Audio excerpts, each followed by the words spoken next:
Hey, I'm ACY, and this is my beloved Roland JV-1080 synthesizer. I've got a lot of gear in here, and some of it gets used more than others, but this beauty gets used a lot. I especially love this glorious plastic slap bass sound.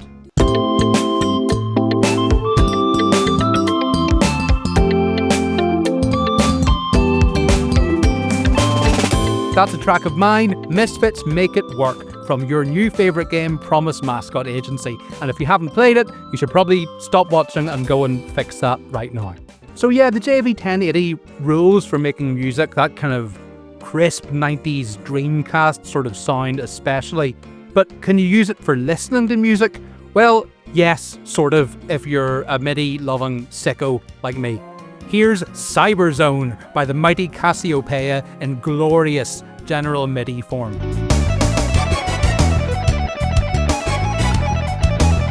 It's taken from an official Roland MIDI floppy disk called Japanese Fusion Collection 1, and I love it because, obviously, I love it. So what's really cool, to me anyway, is that the synthesizer is performing that in real time. So if you're a MIDI freak and a J-Fusion freak, like me, you're probably in heaven right now. Cool. So how do you do it? Well, there are a couple of different ways, and you don't even necessarily need something like the JV-1080 to have fun, but hey, it helps. I'll show you the first method that I'm using here first. You'll need to be connected to the internet for this, which I assume you are because you're watching this right now on the good old information superhighway. We're going to use an in-browser MIDI player called chiptune.app. It rules, and it's at chiptune.app.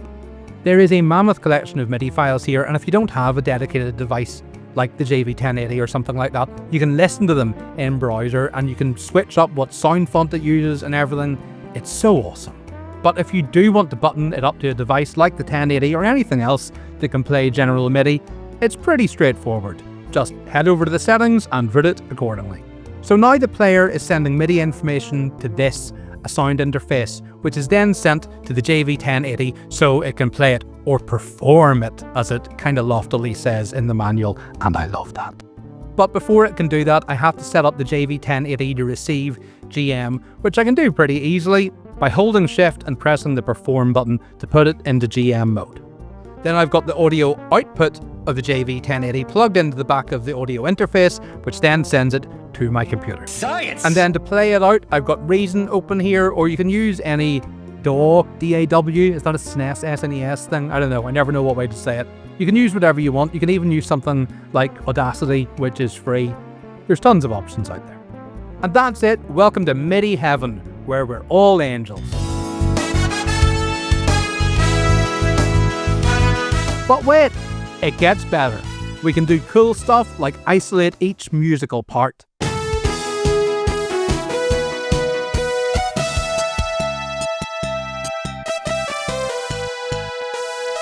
And now for some real magic. We can even change the sound used for each instrument to whatever we like on board the synth.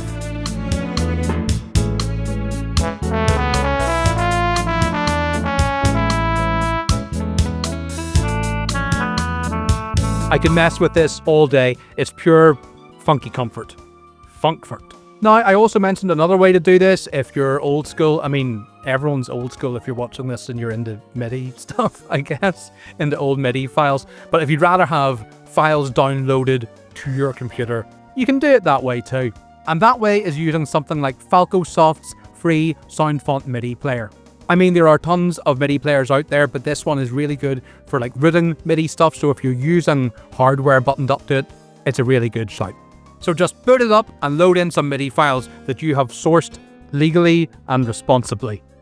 And like chiptune.app, you can listen with a bunch of sound font settings, or you can dip into the MIDI settings to button it up to a piece of hardware of your choosing. It's pretty straightforward to get started, and you can tweak an awful lot of settings with this. I mean, it gets a little bit fiddly, but it's actually a really powerful piece of software, especially given that it's something like a whopping 5 megabytes. So I guess that's that. Thanks for watching. I mean, if you like Red Hot Jazz Fusion, check me out on Bandcamp or go and play Promise Mascot Agency, because the soundtrack is riddled with great tunes from me, Ryo Koike and Nas, some of my favourite people. It's just go and play it. It's great. Have a cool day. Bye.